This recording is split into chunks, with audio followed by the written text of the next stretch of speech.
प्रभु यीशु मसीह के महान नाम से और एक बार इस नए दिन के लिए मैं प्रभु का धन्यवाद देता हूं। परमेश्वर के अद्भुत कार्य आप लोगों के जीवन में हो, इस प्रकार की बड़ी आशा आपके जीवन में परमेश्वर पूरी करना। एक वचन की ओर अपने ध्यान को हम आकर्षित करें। प्रेरितों के काम उसके 8वें अध्याय 12वां वचन।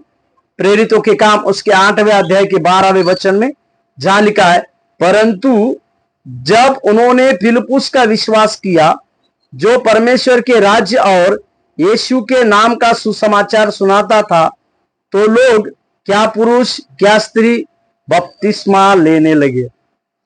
प्रियो, ये घटना जो है, शमौन जादूगर जो वहां पर था, वो उस सामरिया के लोगों के बीच में एक शमौन जादूगर नामक व्यक्ति था। वो जादू टोना करके कई एक आश्चर्य की बातों को वहां के लोगों को यानी सामरिया के लोगों को के जीवन में करता था, और वे लोग सामरिया के लोग इसी आश्चर्य कर्मों की बातों को सुन के उस शमौन नामक जादू के ऊपर विश्वास करते थे। और उसी बीच में वहां पर फिलिप्पुस जो है परमेश्वर के सुसमाचार की बातों को वहां के लोगों को सुनाता है।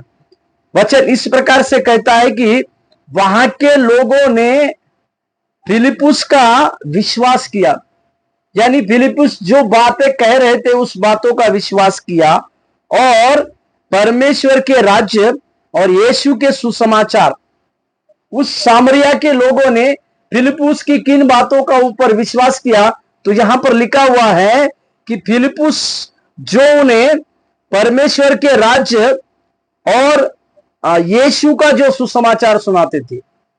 मेरे प्यारों, हमें यीशु के सुसमाचार सुनाने वाले के ऊपर उसी प्रकार से विश्वास करने की आवश्यकता है जैसे इन सामरियों ने किया। और जैसे ही इन्होंने यीशु मसीह के उस सुसमाचार के ऊपर विश्वास किया, उन्होंने तुरंत दूसरा काम किया है। उसमें लिखा हुआ है, क्या पुरुष क्या स्त्री बपतिस्मा लेने लगे। मेरे प्यारों, यीशु मसीह का सुसमाचार मतलब क्या है? मन फिराकर प्रभु के राज्य में चले आना, मन फिराकर परमेश्वर के राज्य में प्रवेश करना, मन फिराकर प्रभु का संतान बनकर अपने जीवन को जीना, यही है प्रभु यीशु मसीह का सुसमाचार। और जब कभी भी आप और हम इस प्रकार के बड़े सुसमाचार की बातों को जब सुनते हैं, तो तुरंत हमें दूसरी चीज करने की आवश्यकता है। अपने आप को परमेश्वर के हाथों में देखकर उसके पवित्र बपतिस्मा में सहभागी हो, बपतिस्मा लेकर अपने जीवन को परमेश्वर के हाथों में देकर आगे की ओर चलना। मेरे प्यारों, इसी के लिए आज जब कभी हम सुसमाचार की बातों को सुनाते हैं, तो लोगों में यीशु मसीह का सुसमाचार सुनाने की आवश्यकता है, जो सुसमाचार के द्वारा उनके मनों में परमेश्वर कार्य करेगा और वे लोग उस बपतिस्मा तक आकर परमेश्वर के नाम की बड़ाई और प्रशंसा करने वाले बनेंगे। प्रभु आपको आशीष दे। धन्यवाद।